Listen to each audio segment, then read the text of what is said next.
Hi guys, how are you? कैसे हैं आप लोग? Hopes you all are good and fine. So guys, welcome to all of you at my YouTube channel. तो हम लोगों ने कल एक अमेंडमेंट सीरीज स्टार्ट करी थी, ठीक है.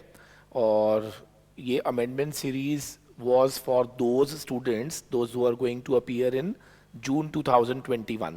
और अगर आप सीए या सीएमए स्टूडेंट हैं, दैट मीन्स मई 2021, ठीक है. तो आप सभी पे फाइनेंस एक्ट 2020 लगता है. एंड ऑलरेडी मैं एक लेक्चर आपको दे चुका हूँ and today is my second lecture, ठीक है. और आज के इस लेक्चर के अंदर हम लोग बहुत इंपॉर्टेंट कवरेज लेने जा रहे हैं. Yes, C S executive, C S professional student, C A inter, C A final, C M A inter, C M A final, सभी स्टूडेंट्स के लिए ये बिल्कुल रेलिवेंट रहेगी. और जो भी मैं बताऊंगा बहुत in depth with complete reasoning के साथ बताऊंगा कि कहाँ कहाँ पे चेंज आया और किस वजह से आया. क्लियर है?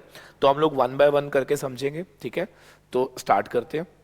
सबसे पहले तो आज का जो हमारा लेक्चर रहेगा उसमें we will be covering certain amendments related to PGBP और कुछ अमेंडमेंट्स हम कवर करेंगे रिलेटेड टू कैपिटल गेन्स, ठीक है.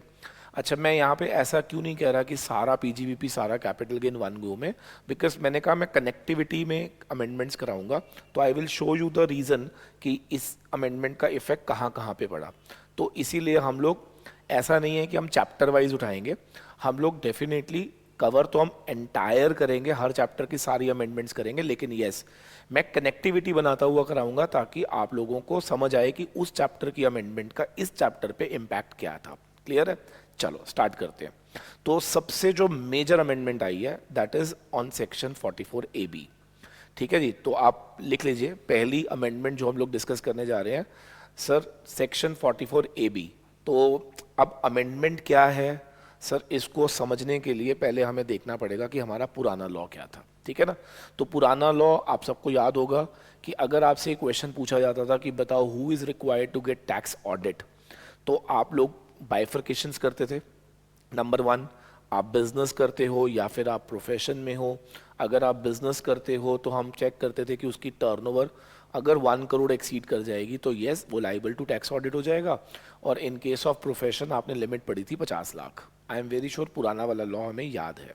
तो एक बारी पुराना लॉ रीड कर लेते हैं, ठीक है. मुझे लगता है कि अगर किसी को नहीं याद आ रहा होगा तो वो फिर डेफिनेटली उसको आराम से समझ सकता है, ठीक है ना. देखिए, ओल्ड लॉ में कहता है एवरी पर्सन, हाँ जी, एवरी पर्सन, देखेंगे ध्यान से, कैरिंग ऑन बिजनेस, यानी कि अगर आप बिजनेस में हैं तो आपको अपने अकाउंट्स को ऑडिट कराना पड़ेगा अगर आपकी टर्नओवर एक्सीड कर जाती है 1 crore in the previous year. ये हमें आता है. और अगर आप प्रोफेशन में हैं तो ये लिमिट 50 लाख थी, ये भी हमें मालूम है, तो इसमें कुछ नया नहीं है. क्लियर है? अब उन्होंने कहा कि सर जैसे ही आप ये लिमिट क्रॉस करोगे तो आप लाइबल हो जाओगे फॉर टैक्स ऑडिट. तो फिर लॉ ने कहा कि आपको रिक्वायर्ड होगा to get your account audited before specified date. Please इसको अंडरलाइन कर लीजिएगा, स्पेसिफाइड डेट, ठीक है ना. आपको अपने अकाउंट्स का टैक्स ऑडिट कराना होगा बिफोर स्पेसिफाइड डेट, ठीक है. मेरे वर्ड्स पे ध्यान देना. एंड फर्निश करनी होगी audit report by that specified date. तो आपने यहाँ पर स्पेसिफाइड डेट मैंने ज़्यादा स्ट्रेस किया, मैं बताऊंगा क्यों. तो जो मैंने कहा this is all old law. हमें मालूम है कि बिजनेस वाले को और प्रोफेशन वाले को दोनों को ऑडिट कराना पड़ता है सब्जेक्ट टू कि उनका टर्नओवर एक प्रिस्क्राइब्ड लिमिट जब क्रॉस करता है, ठीक है. और उनको ऑडिट कराना होता है स्पेसिफाइड डेट से पहले, और वो audit report by that specified date आपको सबमिट करानी पड़ती है. ठीक है जी. ठीक है सर, यहाँ तक हमें याद है सर. ठीक है. अब बच्चा कहता है सर स्पेसिफाइड डेट क्या होती थी, तो उसके लिए उन्होंने explanation to section 44 A B में बताया हुआ था कि स्पेसिफाइड डेट का मतलब होता था date of furnishing of return. Simple, जिस दिन आप रिटर्न भरोगे वही हमारी स्पेसिफाइड डेट होगी. अब date of furnishing of return under section 139(1) हमें याद होगा वो क्या थी, 30 सितंबर थी. ये मैंने कहा पुराना लॉ है, ठीक है ना. पहले मैं पुराना सारा आपको कनेक्ट करवा रहा हूँ. हाँ सर इतना तो हमें याद है, ये तो आपने पहले पढ़ाया हुआ है. ठीक है सर. अब चलते हैं चेंजेस क्या हैं. अब चलते हैं न्यू लॉ पे, ठीक है. अब आप साथ साथ नोट भी कर लेना क्या क्या बोला है मैंने.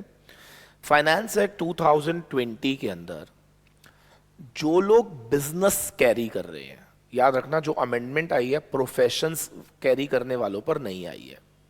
जो लोग क्या कैरी कर रहे हैं, बिजनेस कैरी कर रहे हैं, उनके लिए लॉ ने क्या कहा, threshold limit for the person carrying on business has been revised to increase from 1 crore to 5 crore।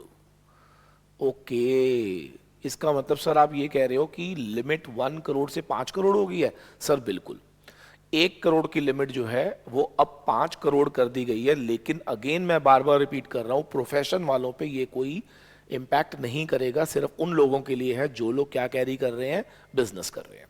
ठीक है सर, लेकिन अगर आप ये कंडीशन पूरी करोगे तो, अगर आपने ये कंडीशन पूरी कर दी तो आपकी लिमिट 1 करोड़ से बढ़ाकर 5 करोड़ कर दी जाएगी for the purposes of tax audit. ठीक है सर, अब वो कंडीशन क्या है आइए देखते हैं। कंडीशन में लॉ ने क्या कहा, आई होप सो जैसे ही आप इसको पढ़ोगे तो आपको समझ आ जाएगा। लॉ कहता है कि हम ये चाहते हैं कि आपकी जितनी भी टोटल रिसीट्स होती हैं, जितनी भी टोटल रिसीट्स होती हैं, उन टोटल रिसीट्स के अंदर जो कैश रिसीट का कंपोनेंट है, मैं रिपीट करूंगा, जो भी आपकी टोटल रिसीट्स होती हैं उसमें कैश रिसीट का जो कंपोनेंट है वो 5% ऑफ दैट टोटल रिसीट से ज्यादा नहीं होना चाहिए। मैं रिपीट करूंगा, ध्यान से पढ़ लीजिए। अगर aggregate of all receipts in cash, जो भी आप रिसीट्स इन कैश करोगे ड्यूरिंग द प्रीवियस ईयर, वो एक्सीड ना करे किससे, 5% ऑफ सच रिसिप्ट्स। यहां पे सच का मतलब क्या है, टोटल से। एग्जाम्पल, मान लीजिए कि I am running my institute and मेरी टोटल कलेक्शन, जो टोटल रिसीविंग्स आई हैं पूरे साल के अंदर, लेट से वो 10 लाख आई है। ठीक है, अब लॉ क्या कह रहा है कि मैं ये चाहता हूं कि इस टोटल रिसिप्ट का 5%, यानी कि सिर्फ अप टू 50,000 अगर आप कैश रिसिप्ट करते हो तो आप एलिजिबल हो जाओगे, आपका 1 करोड़ से 5 करोड़ तक का लिमिट बढ़ा दिया जाएगा। एट द सेम टाइम आपको यह भी इंश्योर करना है कि आपको जो पेमेंट करनी है वो भी टोटल पेमेंट के 5% से अधिक नहीं होनी चाहिए जो कैश में करोगे आप। इसका मतलब सर मान लीजिए मैं पेमेंट्स भी करता हूं, खर्चे करता हूं, अब मेरे खर्चे हैं 6 लाख रुपए पूरे साल में, तो लॉ कहता है कि इसका 5% निकाल लो आप, इसका 5% यानी कि 30,000, तो आप 30,000 से ज्यादा की पेमेंट आप कैश में नहीं करेंगे। उम्मीद करता हूं पॉइंट इज क्लियर। तो आपको क्या इंश्योर करना है, मैं रिपीट करूंगा, रिसीविंग जो भी आप रिसीट्स लेते हो वो टोटल रिसीविंग के अप टू 5% तक कैश में ले सकते हो, और पेमेंट भी टोटल पेमेंट का जो 5% होगा उतना आप कैश में कर सकते हो। अगर ऐसा आप करते हो तो हम आपकी जो लिमिट है वो 1 करोड़ से बढ़ाकर कर देंगे कितनी, 5 करोड़ रुपए। उम्मीद करता हूं clear to everyone. Sir amendment आपको समझ आ गई है, I am very sure. Condition ध्यान रखिएगा, क्या गवर्नमेंट का मोटिव कैशलेस इकोनॉमी की ओर बढ़ना है? यस। और इसीलिए क्या गवर्नमेंट आपको कहीं ना कहीं एक एडवांटेज देने की कोशिश कर रही है, सो दैट आप लोग इसको यूज करके कैशलेस इकोनॉमी की आपका अपना कंट्रीब्यूशन बढ़ाओ। ठीक है, और इससे गवर्नमेंट आपको रिलैक्सेशन क्या दे रही है कि आपको फिर ऑडिट कराने की जरूरत नहीं है। हम आपका जो टैक्स ऑडिट लिमिट है फ्रॉम 1 करोड़ बढ़ाकर कितना कर देंगे, 5 करोड़। क्लियर हो गया जी? ठीक है सर। सर एक बार लाइन दोबारा पढ़ा दो सर, प्लीज पढ़ लो। His aggregate of all payment in cash, यानी कि आप जितनी भी पेमेंट करोगे कैश में during previous year does not exceed 5% of such payments. मतलब समझ रहे ना, जितनी भी आपने टोटल पेमेंट्स करी हैं उसके 5% तक आप कैश में कर दो, तब भी हमें कोई प्रॉब्लम नहीं है। लेकिन अगर आप 5% से ज्यादा कैश पेमेंट्स कर रहे हो तो सर सॉरी, फिर आप इस स्कीम में नहीं आएंगे। क्या आप पर वापस 1 करोड़ वाला ही पॉइंट लग जाएगा? क्या यहां तक क्लियर? ठीक है सर। अब यहां पर एक पॉइंट आ रहा है स्पेसिफाइड डेट। अब स्पेसिफाइड डेट में कुछ चेंज आया है, बट वो मैं अभी नहीं पढ़ाऊंगा, अगली अमेंडमेंट कराने के बाद इसको कनेक्ट करके पढ़ाऊंगा। ठीक है यहां तक? ठीक है। तो सर आपने तो सिर्फ एक ही अमेंडमेंट बताई है, कौन सी वाली? सर आपने तो ये बताया कि 1 करोड़ वाली जो लिमिट फॉर बिजनेस के लिए लगती थी, यानी कि the person carrying on business जिस पर लिमिट 1 करोड़ थी वो बढ़कर 5 करोड़ हो गई है, प्रोवाइडेड उसको कैशलेस इकोनॉमी की ओर अपना स्टेप बढ़ाना है। और वो कैसे बढ़ाएगा, उसकी टोटल पेमेंट और टोटल रिसीविंग्स जो वो कैश में करेगा वो 5% ऑफ दी टोटल रिसीविंग और टोटल पेमेंट से अधिक नहीं होनी चाहिए। सिंपल, ठीक है सर, बहुत बढ़िया। और ये यहाँ पे मैंने कुछ लिखा तो है बट ये अभी हम पढ़ेंगे नहीं, ठीक है, ये हम पढ़ेंगे बिल्कुल एंड में, ठीक है सर। अब चलते हैं अमेंडमेंट नंबर 2 पे, सेक्शन 139 सब सेक्शन 1। अब ये क्या होता था, इसमें आपको पढ़ाया जाता था कि किसे रिटर्न भरनी है और उसकी ड्यू डेट ऑफ रिटर्न क्या होगी। दो चीजें पढ़ते थे, किसे रिटर्न भरनी है and what will be the due date of return. Clear है? तो आपको पहले मैं याद कराता हूं कि आपने क्या पढ़ा हुआ है। आपने ये पढ़ा हुआ है कि कंपनी या any other person whose accounts are required to get tax audit and working partner of any firm whose accounts are subject to tax audit, ये आपने पढ़ा था। इन सभी की ड्यू डेट 30 सितंबर ऑफ द असेसमेंट ईयर होती है। ये हमने रिटर्न्स के चैप्टर में पढ़ा हुआ है। मैं रिपीट करूंगा, हम लोगों ने क्या पढ़ा हुआ है सर, हमने ये पढ़ा हुआ था कि कंपनी के लिए every time due date for filing return is 30th सितंबर, very good. Any other person whose accounts are liable for tax audit 30th सितंबर, working partner of any firm whose accounts are liable for tax audit 30th सितंबर। और बाकी सब के लिए आपने क्या पढ़ा था सर, बाकियों के लिए पढ़ा था 31 जुलाई। ये हमने ड्यू डेट ऑफ रिटर्न्स में पढ़ा था। अब इसमें अमेंडमेंट क्या आई है वो सुनेंगे। गवर्नमेंट ने क्या किया, सबसे पहला तो अमेंडमेंट ये है कि 30th सितंबर में 1 मंथ ऐड कर दिया। इसका मतलब ये हो गया कि अब से आपकी जो ड्यू डेट है वो 31 अक्टूबर कर दी गई है। प्लीज ध्यान रखिएगा, अब आपकी जो ड्यू डेट है वो 30 सितंबर से बढ़ाकर क्या कर दी गई है, 31 अक्टूबर, यानी कि 1 मंथ बढ़ा दी गई। ठीक है सर, ठीक है। अब एक और चीज, यहां से वर्किंग हटा दिया गया। इसका मतलब कोई भी पार्टनर, जरूरी नहीं है कि वो वर्किंग पार्टनर हो, अगर किसी पार्टनरशिप फर्म का टैक्स ऑडिट हो रहा है तो उसके पार्टनर की, चाहे वो वर्किंग हो चाहे वो नॉन वर्किंग हो, क्या due date of filing return automatically 31 अक्टूबर कर दी जाएगी। उम्मीद करता हूं 2 अमेंडमेंट हमें समझ आ गई हैं। पहला, 1 मंथ फाइलिंग के लिए बढ़ा दिया गया। दूसरा, पहले हम पढ़ते थे सिर्फ वर्किंग पार्टनर को ही 30 सितंबर का टाइम मिलता था, जो कि अब 31 सितंबर है, वहां से वर्किंग हटा दिया गया। तो इसका मतलब अब कोई भी पार्टनर ऑफ द फर्म, कौन सी फर्म, जिसके अकाउंट्स का ऑडिट होना है, तो उसके किसी भी पार्टनर की जो ड्यू डेट ऑफ फाइलिंग होगी, now onward it will be 31 October. Lock कर दे, ठीक है। एक चीज हमेशा याद रखना है, इसके अंदर आपको गलती यहां पे लग सकती है कि जो ये 1 मंथ एक्सटेंशन मिला है ये सिर्फ ऑडिट वालों को मिला है। इसका मतलब जो अदर्स थे उनके लिए पहले भी 31 जुलाई था, आज भी 31 जुलाई है। ठीक है जी, तो 2 अमेंडमेंट हमने इसमें भी समझ ली। तो 44AB में मैंने आपको अभी तक एक पढ़ाई है और एक मैंने रिटर्न्स में पढ़ाई है। अब मैं दोनों अमेंडमेंट को जोड़कर एक नई अमेंडमेंट बनाने जा रहा हूं, ध्यान से सुनना। क्या, मुझे एक बात बताओ, यहां पर स्पेसिफाइड डेट का मतलब क्या था सर? स्पेसिफाइड डेट का मतलब था date of furnishing of return under section 139(1). ठीक है, पुराने लॉ में date of furnishing of return 30 सितंबर होती थी, तो हमें ऑडिट रिपोर्ट भी 30 सितंबर तक ही देनी होती थी। यहां तक क्लियर? अब 139 सबसेक्शन 1 में 1 मंथ बढ़ गया, तो अब हमने लॉ से पूछा क्या इसमें भी, यानी कि ऑडिट के अंदर भी जो रिपोर्ट जानी है, क्या उसमें भी हमें 31 अक्टूबर तक का टाइम मिलेगा? उन्होंने कहा नो नो। क्या मतलब? अब देखते हैं यहां पर इन्होंने क्या किया। अब लाइन पढ़िए जो मैंने छुपाई थी आपसे। स्पेसिफाइड डेट का मीनिंग अब क्या बनाया गया? 1 month prior to the due date of furnishing return under section 139(1). यानी कि इसमें क्या चेंज लाए, 1 month prior to the due date of furnishing of return under section 139(1). Now try to understand, इसका मतलब क्या मैं ये मान के चलूं कि वहां 31 अक्टूबर हो गया, लेकिन क्या ऑडिट रिपोर्ट सबमिट करने की आज भी डेट 30 सितंबर ही है? Yes, crux of the story. जितने लोगों का ऑडिट होना था, चाहे वो कंपनी हो, चाहे वो एनी अदर पर्सन जिसका टैक्स ऑडिट होना है, या फिर वो पार्टनर ऑफ एनी फर्म जिसका टैक्स ऑडिट होना है, क्या उसकी ड्यू डेट 1 month से एक्सटेंशन तो मिली है, लेकिन वो 1 month का एक्सटेंशन सिर्फ रिटर्न भरने के लिए मिला है, लेकिन ऑडिट रिपोर्ट क्या आज भी 30 सितंबर को ही सबमिट होगी? समझ आ गया जी? बहुत बढ़िया। तो अब मैं आपको कुछ क्रक्स दे रहा हूं, आपने पहले लिख लीजिए एक बारी, लिखो जरा सारे।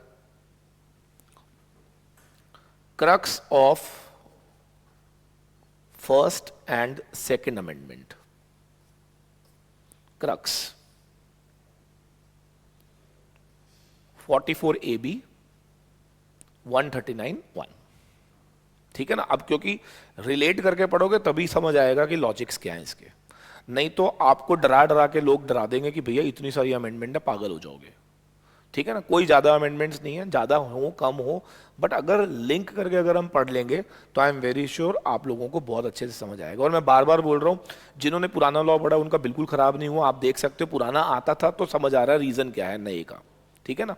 देखो 44AB में पहले तो 1 करोड़ की लिमिट बढ़कर कितनी हुई? 5 करोड़, सिर्फ उन लोगों के लिए the person who are carrying on business, और अगर वो कंडीशन फुलफिल करता है तो। कंडीशन क्या है? कैश रिसिप्ट्स या कैश पेमेंट्स अप टू होना चाहिए 5% ऑफ जो भी आपकी टोटल रिसिप्ट्स और टोटल पेमेंट होंगी, खत्म। ठीक है ना? और 44AB में मैं ज्यादा इंग्लिश ना मारूं तो क्या due date of audit report भरने की जो ड्यू डेट है, कौन बताएगा? आज भी ऑडिट रिपोर्ट फर्निश करने की जो डेट है, क्या वो 30 सितंबर ही है? ये ध्यान रखो, बस ज्यादा इंग्लिश मारने की जरूरत ही नहीं है। ठीक है ना? ठीक है। और 139(1) में जिन लोगों का क्या होना था, टैक्स ऑडिट, उनकी डेट 30 सितंबर से बढ़ाकर अब क्या कर दी गई? 31 अक्टूबर। तो रिटर्न भरने के लिए तो समय मिला, लेकिन ऑडिट रिपोर्ट आज भी उसी समय पे जाएगी जैसे पहले जाती थी। ठीक है जी? ठीक है सर। अब इसमें एक बात और याद रखनी है आपने कि पहले सिर्फ वर्किंग पार्टनर को ही डेट एक्सटेंशन का बेनिफिट मिलता था, वर्किंग हटा दिया तो कोई भी पार्टनर ऑफ द फर्म जिसके अकाउंट्स का ऑडिट होना है वो अब 31 अक्टूबर तक अपने रिटर्न को भर सकता है as per section 139 sub section 1। उम्मीद करता हूं दो अमेंडमेंट्स, दोनों का क्रक्स हमें समझ आ गया है। लॉक कर दें? ठीक है। अब ये जो दो अमेंडमेंट आई है ना, इसका इम्पैक्ट बहुत सारे सेक्शंस पे पड़ गया। ठीक है ना? अब यही चीज मेरे को अब इसका इम्पैक्ट दिखाना है। अब लोग आपको डराएंगे, ये भी सेक्शन बदल गया, ये भी सेक्शन बदल गया। नहीं बदला यार, इसके इम्पैक्ट की वजह से सेक्शंस में चेंजेस आए हैं, समझ रहे हैं? अब वो क्या चेंजेस आए हैं वो मैं अब आपको बताने जा रहा हूं। तो लिखो थर्ड अमेंडमेंट। ठीक है ना? अमेंडमेंट नंबर 3 लिखेंगे जरा, अमेंडमेंट नंबर 3। अब ये जो अमेंडमेंट में कराने जा रहा हूं ना, वो इन 4 सेक्शंस में आप एक साथ ही लिखेंगे।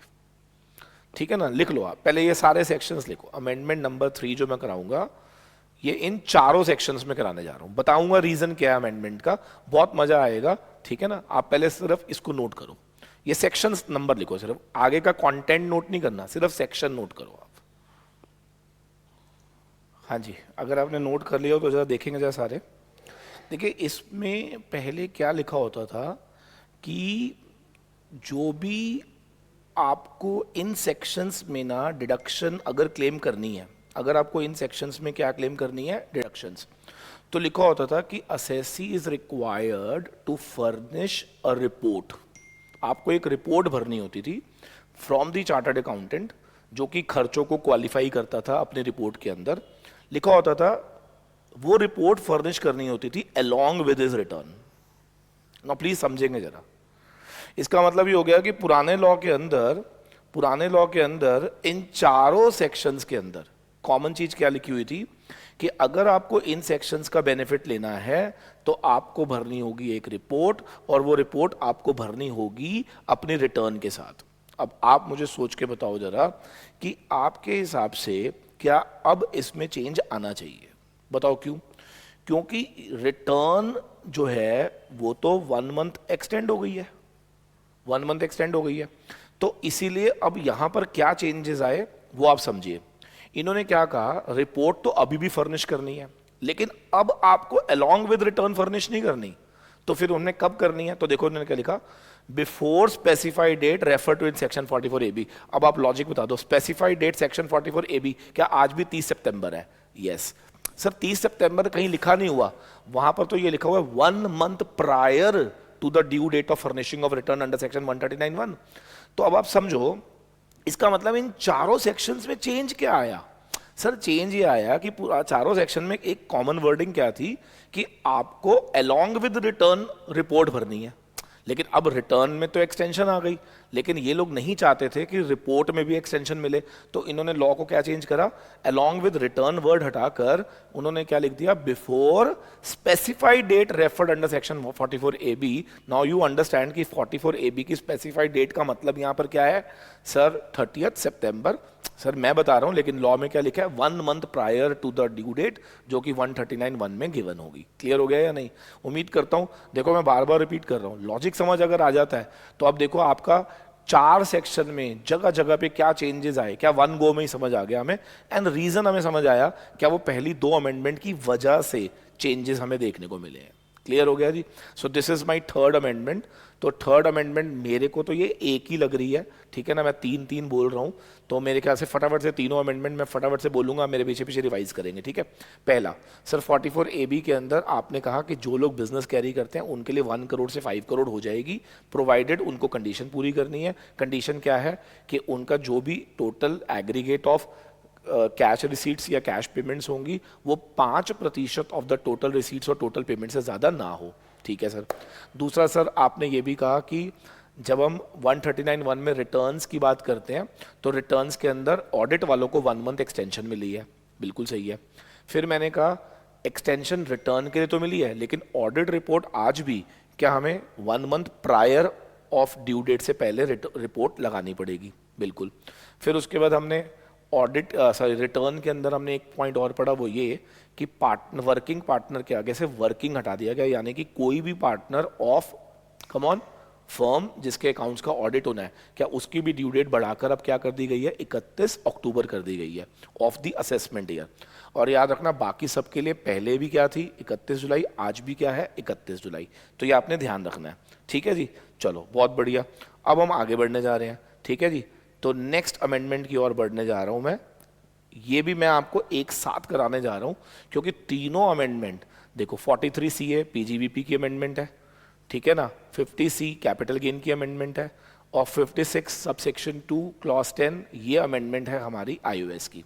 अब आप कहोगे सर 3 अलग अलग चैप्टर की अमेंडमेंट है, लेकिन ट्रस्ट मी तीनों में अमेंडमेंट एक ही है, बट पढ़ाया अलग तरीके से गया था, ठीक है ना। तो हम कनेक्टिविटी के साथ इसको समझेंगे तो आई एम वेरी श्योर आपको एकदम से याद आ जाएगा और एकदम से क्लिक कर जाएगा, ठीक है जी। यस सर, स्टार्ट करते हैं। तो let's start with 50C first, ठीक है ना। 50C के साथ तो लिखा तो मैंने सब कुछ हुआ है, बट मैं चाहता हूं कि हम यहां पर 50C एक बार आपको याद कराता हूं क्या पढ़ा था आपने।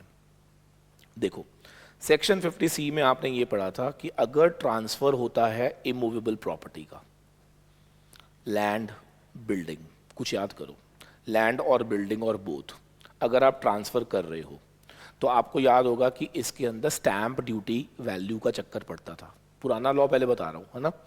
तो हमने ये पढ़ा था कि अगर एसडीवी ज़्यादा पाई गई फुल वैल्यू से, मान लो आपने ये डिक्लेयर किया है कि हमने 10 लाख की बेची है, ठीक है, लेकिन स्टैंप ड्यूटी के लिए जो वैल्यूएशन आ रही है वो आ रही है लेट्स से 20 लाख, तो 50C अट्रैक्ट हो जाता था। तो लॉ हमें क्या बोलता था कि ऐसे में हम फुल वैल्यू जो होगी वो एसडीवी ले लेंगे, ये हमने पहले पढ़ा था, ठीक है जी। अच्छा, फिर एक अमेंडमेंट आई थी, वो भी आपने पढ़ी हुई है, और वो अमेंडमेंट क्या थी कि चलो ठीक है, हम बिल्कुल रिजिड नहीं होंगे, ठीक है ना, हम रिजिड नहीं होंगे, थोड़ा सा रिलैक्सेशन हम आपको दे देते हैं। और वो रिलैक्सेशन क्या था याद कर लेंगे कि अगर एस डी वी ज़्यादा है up to 105% of full value, मतलब एसडीवी तो ज्यादा है लेकिन वो अप टू 105% है, तो फिर हमने पढ़ा था 50C अट्रैक्ट नहीं होता। इसका मतलब फिर उस केस में फुल वैल्यू वही होगी जो भी वैल्यू आप डिक्लेयर करोगे। कुछ याद आ रहा है ऐसा? बिल्कुल। तो ये भी मैंने आपको पढ़ाया हुआ है, ये भी मैंने पढ़ाया हुआ है, ये भी अमेंडमेंट नहीं है। तो सर अमेंडमेंट क्या है? सर छोटी सी अमेंडमेंट है, ये 105% अब 110% हो गया है, बस ये अमेंडमेंट है। सर कोई एग्जाम्पल दोगे? सर बिल्कुल देंगे, इसीलिए तो बैठे हुए हैं। देखो केसेस मैं आपको देता हूं बड़े सारे। Case 1, SDV 10 lakh, full value आपने डिक्लेयर करी है 15 lakh. Sir 50C not attracted. क्यों? 50C कब लगता है? जब आप कम वैल्यू डिक्लेयर करते हो, बट आप तो यहां ज्यादा ही कर रहे हो ना, तो you are a good assessee. तो लॉ कहते हैं जो तू बोलेगा क्या मैं वही मानूंगा। ठीक है, let's say SDV is 12 lakh, full value भी 12 लाख। अगेन 50C का कोई मतलब ही नहीं है, ठीक है ना? तो अब यहां पे भी हम क्या बोलेंगे? You are good assessee. अब देखो, मान लो एसडीवी आ रही है 15 और फुल वैल्यू आ रही है लेट्स से 10 लाख। सर यहां 50C अट्रैक्ट हो जाएगा। ये तो मैंने बड़ा बच्चों वाला बताया। अब जो मैं कराऊंगा वो इंटरेस्टिंग होगा, ठीक है ना? Fourth case, let's say SDV आ रहा है 11 लाख और फुल वैल्यू आ रहा है 10 लाख। अब समझना है हमें, पुराने लॉ में ना 50C यहां पर अट्रैक्ट हो रहा था। क्यों हो रहा था? देखो, क्योंकि पुराने लॉ में अगर फुल वैल्यू 10 है और एसडीवी अगर 10 से ज्यादा है, लेकिन अगर अप टू 105% यानी कि 10,50,000 तक है, उतना तो हम बर्दाश्त कर लेंगे। लेकिन अगर वो उससे भी ज्यादा हुई तो सर सॉरी 50C लग जाएगा और 11 लाख हो जाएगी। इसका मतलब हम कहां तक वेट कर सकते थे? 5% तक, 5% तक। लेकिन अब मुझे बताओ लॉ क्या कह रहा है? अगर एसडीवी ज्यादा है लेकिन अप टू 110% है, तो भी हम ये सेक्शन नहीं लगाएंगे। तो अब आप मुझे तो ज्यादा तो है एसडीवी, इसमें कोई दो राय नहीं है, ज्यादा तो है, बिल्कुल ज्यादा है। लेकिन मैंने क्या कहा? अगर एसडीवी 110% ऑफ 10 लाख यानी कि 11 लाख तक है तो हम 50C नहीं लगाएंगे। तो सर 11 ही तो है, तो 50C नॉट अट्रैक्टेड, क्या तुम्हारी वैल्यू एक्सेप्ट हो जाएगी? ठीक है ना? एक केस और कराता हूं, आप थोड़ा सा कोशिश करो। सपोज करो एसडीवी आ रहा है 10 लाख या 12 लाख और फुल वैल्यू आ रहा है 10 लाख। अब दिमाग लगाओ। सर आपने बोला कि अगर अप टू 110% है यानी कि 110% ऑफ 10 लाख, यानी कि अगर ये अप टू 11 लाख है तो कोई प्रॉब्लम नहीं, लेकिन ये तो 11 से ज़्यादा है, तो सर सॉरी 50C अट्रैक्ट हो जाएगा। और 50C अट्रैक्ट होने का मतलब समझ रहे हो ना? सर आपकी वैल्यू रिजेक्ट हो जाएगी और एसडीवी को ही फुल वैल्यू मान लिया जाएगा। बोलो ये समझ आया? कुछ नहीं है यार, अमेंडमेंट क्या है? सर 105% यानी कि पहले 5% तक रिलैक्सेशन थी, अब गवर्नमेंट ने बढ़ाकर उसको 110% तक आपको रिलैक्सेशन दे दी है। सिंपल। बोलो सबको क्लियर है या नहीं? अब मैं आपको एक क्वेश्चन दे रहा हूं, मुझे कमेंट बॉक्स में उसका आंसर दे देना। सपोज करो एसडीवी है 10 लाख, ठीक है, और फुल वैल्यू जो है सपोज करो 9 लाख है। मैं ही बताता हूं, चलो साइड पे पहले वर्किंग कर लिया करो। अगर S D V 110% of 9 lakh यानी कि 990 तक हुआ तो 50 सी नॉट अट्रैक्टेड। सिंपल, पहले ही वर्किंग कर लो, अब चेक कर लो क्या ये 990 है या 990 से ज्यादा है। ओ ये तो ज्यादा है सर, सॉरी, 50 सी अट्रैक्ट हो जाएगा। और याद रखना, जैसे ही आप ये लाइन बोलते हो 50 सी अट्रैक्ट हो जाएगा, तो कौन बताएगा? फुल वैल्यू आपकी वैल्यू नहीं होगी, फिर एसडीवी बन जाएगी। सिंपल। जहां 50 सी अट्रैक्ट हो गया मतलब तुम्हारी वैल्यू रिजेक्ट हो गई, बस ये दिमाग में रखो। जहां 50 सी अट्रैक्ट हो गया तुम्हारी वैल्यू रिजेक्ट हो गई। और तुम्हारी वैल्यू रिजेक्ट हो गई का क्या मतलब होता है? सर तुम्हारी वैल्यू रिजेक्ट हो गई का मतलब होता है कि गवर्नमेंट ने एसडीवी को ही फुल वैल्यू मान लिया। ठीक है, एक क्वेश्चन अब आपका है ये, ठीक है ना, ये वाला आपका, नीचे कमेंट बॉक्स में आंसर जरूर दीजिएगा। एसडीवी है सपोज करो 12 और फुल वैल्यू है 11। आपको ये बताना है 50 सी अट्रैक्टेड और नॉट, ठीक है, और फिर आपने ये बताना है फुल वैल्यू ऑफ कंसिडरेशन कितना होगा। प्लीज आराम से करिएगा, ठीक है, टेक योर टाइम। 110% पहले निकाल के चेक कर लो, फिर आप कंपेयर करना, ठीक है। चलो बहुत बढ़िया, ठीक है सर। तो ये हमारा 50 सी का अमेंडमेंट खत्म हो गया। तो 50 सी में अगर कोई पूछे मोटा मोटी अमेंडमेंट क्या, कौन बताएगा? सर सिंपल सी अमेंडमेंट है सर, 105% तो हमने पहले ही पढ़ा हुआ था, अब 110% हो गया। वेरी गुड, ठीक है। अब आपको मालूम है 50 सी लगता था जब आप लैंड और बिल्डिंग जब ट्रांसफर करते थे वो आपका कैपिटल एसेट होना चाहिए था, ठीक है सर। लेकिन अगर मैं आपसे ये पूछूं कि मैं डीएलएफ हूं, ठीक है ना, अब मुझे बताओ डीएलएफ के लिए लैंड और बिल्डिंग तो वो भी बेचता है क्योंकि वो भी कंस्ट्रक्शन करता है और बना बना के फ्लैट बेचता है। लेकिन डीएलएफ के लिए फ्लैट का मतलब स्टॉक इन ट्रेड है, बिल्कुल। अब जब वो स्टॉक इन ट्रेड बेच रहा होगा तो डेफिनेटली ये चैप्टर अप्लाई नहीं होगा, बिल्कुल सही। तो फिर कौन सा चैप्टर अप्लाई होगा? Sir PGBP.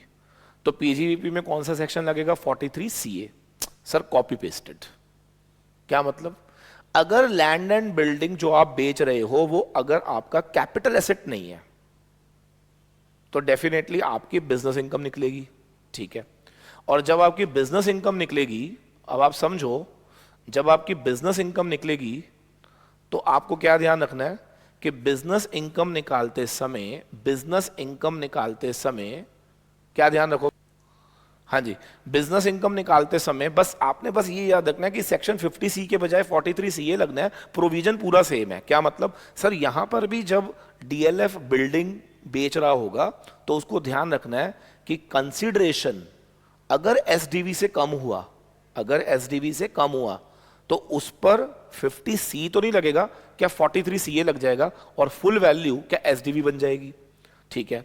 जैसे 50 सी में पहले 105% था, 43 सीए में भी 105% था। अब 50 सी के अंदर 110% हो गया तो 43 सीए में भी कितना हो गया? 110%। तो अब पेपर में क्वेश्चन कैसे आएगा? सपोज करो मैं डील करता हूं बिल्डिंग्स को खरीदने बेचने में, ठीक है, तो डेफिनेटली मेरे लिए लैंड और building becomes stock in trade.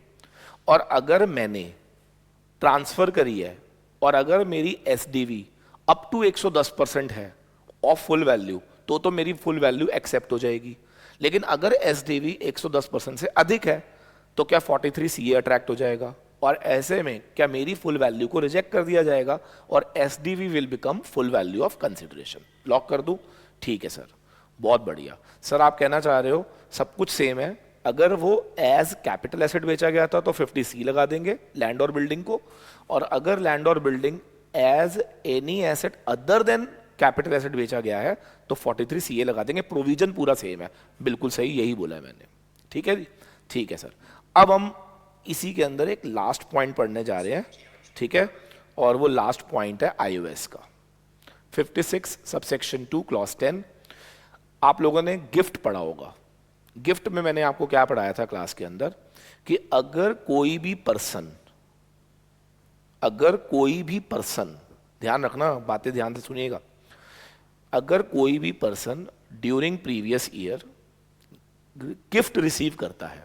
अब यहां पे गिफ्ट क्या था, may be in terms of money, immovable property या any property other than immovable, है ना, ऐसे पढ़ा था हमने। तो आपने क्या पढ़ा था, एक बार जरा ध्यान से देख लेते हैं, पुराने लॉ में क्या पढ़ा था। अगर आप मनी रिसीव कर रहे हैं और अगर वो जो भी मनी रिसीव कर रहे हैं अगर वो 50,000 से ऊपर है एग्रीगेट, तो हमने बोला था कि वो सारा का सारा अमाउंट आपका आईओएस के अंदर टैक्सेबल हो जाएगा, ठीक है, और वो आपकी इनकम फ्रॉम अदर सोर्स बन जाएगा। इसका मतलब अगर आपने 51,000 रिसीव करा तो पूरा का पूरा 51,000 will be your income from other source. ठीक है सर, खत्म। इसको क्या हुआ, ठीक है सर। फिर हमने पढ़ा था कि अगर कोई इमूवेबल प्रॉपर्टी आप ले रहे हो, आपको कोई इमूवेबल प्रॉपर्टी गिफ्ट में मिली है, तो उसमें दो केसेस पढ़ाए थे, विदाउट कंसिडरेशन। तो इसको हम कब टैक्स करते थे, अगर उसका एसडीवी 50,000 से ऊपर है, याद आ रहा है। तो अगर आपको बिना किसी कंसिडरेशन के किसी ने इमूवेबल प्रॉपर्टी गिफ्ट में दिया है और अगर उसकी एसडीवी 50,000 से ऊपर है, तो क्या वो एंटायर अमाउंट टैक्सेबल हो जाएगा under the head iOS. Sir इसमें कोई चेंजेस नहीं है, ठीक है ना, ये मैंने ऐसे ही लिखा हुआ है ताकि आपको याद आ जाए, ठीक है।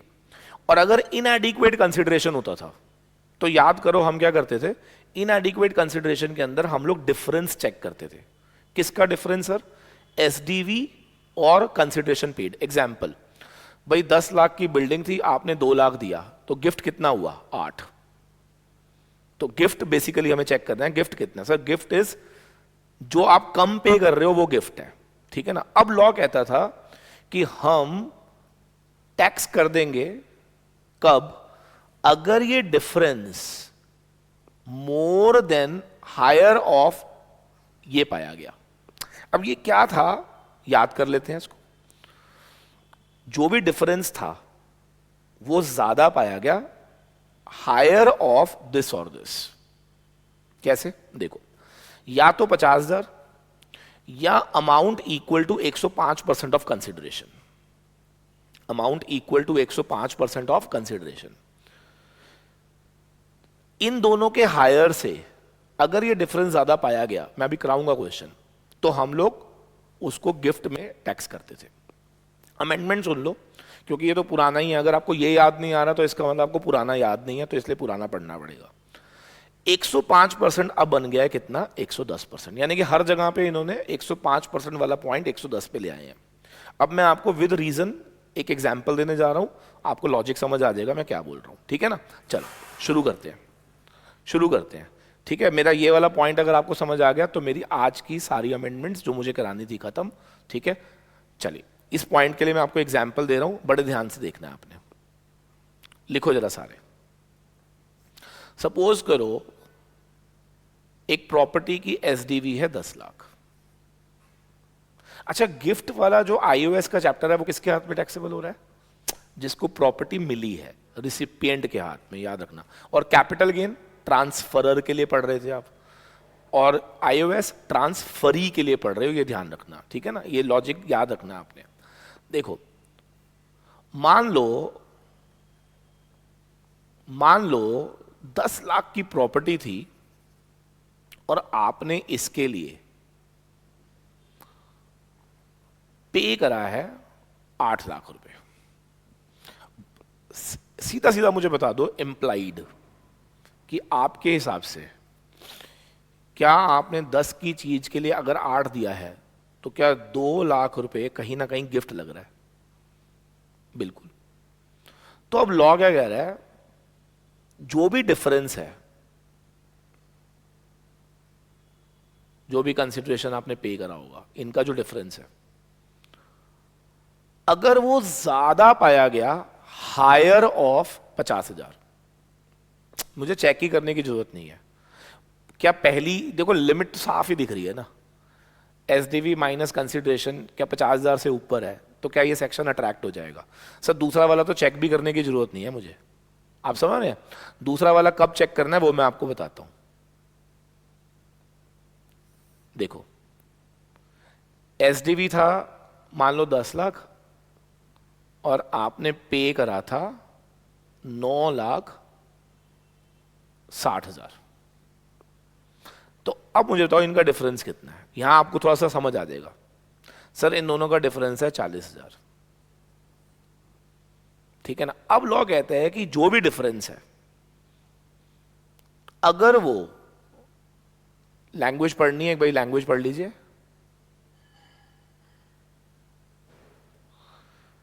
ये जो डिफरेंस है अगर वो ज्यादा पाया गया, किससे, इन दोनों के हायर से, यानी कि पहले ये दोनों निकाल लो, इसका जो हायर आएगा वो पहले निकाल के रख लो, ठीक है ना।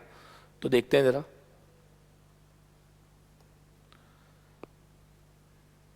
50,000 या फिर 110% ऑफ कंसिडरेशन। अब यहां पर आप एक काम करो,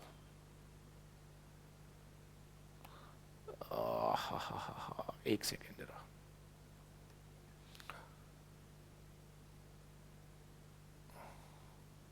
वन सेकेंड, इसको ना आप पता क्या लिखो, एक सेकेंड, यहाँ पे थोड़ा सा गड़बड़ क्या है, इसको 10% लिखो आप। हाँ भाई 110% ही है ये, लेकिन क्योंकि जब हम कंपेयर करेंगे ना, तो हम कितना एक्सेस तक अलाउ कर सकते हैं, समझिएगा जरा, इसके 10% एक्सेस तक क्या हम एसडीवी अलाउ कर सकते हैं, है ना, ये ध्यान रखना।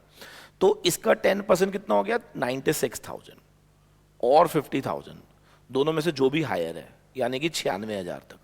इसका मतलब लॉ ये कह रहा है कि अगर ये डिफरेंस 96,000 तक का है तो हम आपके ऊपर ये चैप्टर नहीं लगाएंगे, लेकिन अगर ये 96,000 से ज्यादा का डिफरेंस है तो इसका मतलब गड़बड़ हुई है, तो ये टैक्सेबल हो जाएगा पूरा अमाउंट।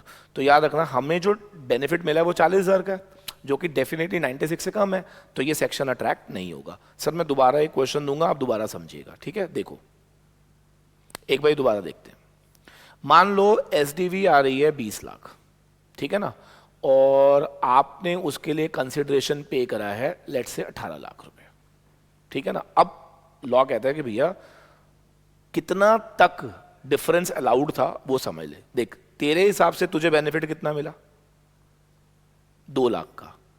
अब यहां पे लिख लो बेनिफिट अलाउड कितना था, अब आपके लिए इजी हो जाएगा, ऐसे कर लो आप, अलाउड कितना था भाई, या तो ये डिफरेंस अप टू 50 होता, तब हमें कोई दिक्कत नहीं थी, या फिर कंसिडरेशन का 10%, यानी कि 1,80,000 विच एवर इज हायर, यानी कि 180। अब आप समझ लो, मेरे ख्याल से अब क्लियर हो गया आपको, 180 तक का अगर बेनिफिट होता तो हमें कोई दिक्कत नहीं थी, लेकिन क्योंकि तुझे बेनिफिट 180 से ज्यादा मिल गया है, तो सर सॉरी, आईओएस के अंदर आपको जो भी बेनिफिट मिला है वो टैक्सेबल हो जाएगा। समझ आ गया नहीं, एक बार दोबारा चेक कर लेना, मेरे को दोबारा से आप कंफर्म कर देना, ठीक है। देखो एसडीवी आ रही है, सपोज करो 1 CR, ठीक है, 1 CR, और फुल वैल्यू आ रहा है लेट्स से 92 लैक्स। अब ध्यान से देखना, आपको क्लियर कट बेनिफिट कितने का आ रहा है, सर बेनिफिट आ रहा है 8 लाख का। अब हम देखते हैं कि क्या 8 लाख अलाउड था, देखो कैसे, हायर ऑफ 50,000 या फिर 10% ऑफ कंसिडरेशन 9-20,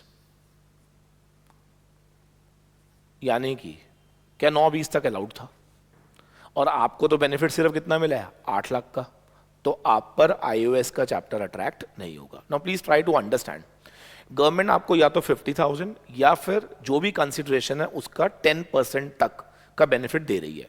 सर अब अमेंडमेंट क्या है, सर पहले 5% था, now it is 10%, this is the amendment, clear है ना। और वैसे मैं आपको बता दूं कि इसका लॉजिक वहीं से निकल कर आ रहा है कि कितना वेरिएशन तक गवर्नमेंट रिलैक्सेशन दे रही है। तो हम पढ़ते थे ना, SDV should be 110% of consideration, तो कितना परसेंट हो गया भाई, 110 का मतलब 10% तक का, तो वही चीज यहां पर बात हो रही है, क्लियर है। ठीक है सर, तो एक क्वेश्चन मैं आपको दे रहा हूं, आपने नीचे कमेंट बॉक्स में आंसर देना है बेटा, ठीक है। सपोज करो एसडीवी 12 है और कंसिडरेशन आ रहा है लेट से 10 लाख, ठीक है। आपको ये बताना है 56(2)(10 एप्लीकेबल और नॉट, बस ये बता दीजिएगा, ठीक है जी। चलो, thank you very much, God bless you all. उम्मीद करता हूँ कि जितनी भी मैंने अमेंडमेंट्स कराई, this is all clear to everyone now. ठीक है, अच्छा, हो सकता है कि कोई डाउट रह जाए आपकी, तो कमेंट बॉक्स में लिख दीजिएगा। डेफिनेटली जब मैं लेक्चर नंबर 3 स्टार्ट करूंगा तो मैं आपकी उस प्रॉब्लम को पहले रिजॉर्ट करूंगा, तभी मैं आगे बढ़ूंगा। क्लियर है? तो आज हमने मोटा मोटी तौर पे कुछ अमेंडमेंट पीजीबीपी की करी, कुछ कैपिटल गेन्स की करी, और कुछ हमने फ्रॉम रिटर्न ऑफ इनकम से करी। ठीक है, तो ये सारी अमेंडमेंट मैं बार बार बोल रहा हूँ तभी फायदेमंद होंगी अगर आप डेली इनको रोज एक बारी अच्छे से गो थ्रू करो। अगर आपने नहीं करा सो ये सारा यूजलेस हो जाएगा। ठीक है, thank you very much, God bless you all. चलो, मिलते हैं आपसे मंडे को, यानी कि कल क्लास नहीं होगी, मंडे को होगी। तब तक आप ये दोनों क्लासेस को अच्छे से देख लीजिएगा। ठीक है, चलो, थैंक यू वेरी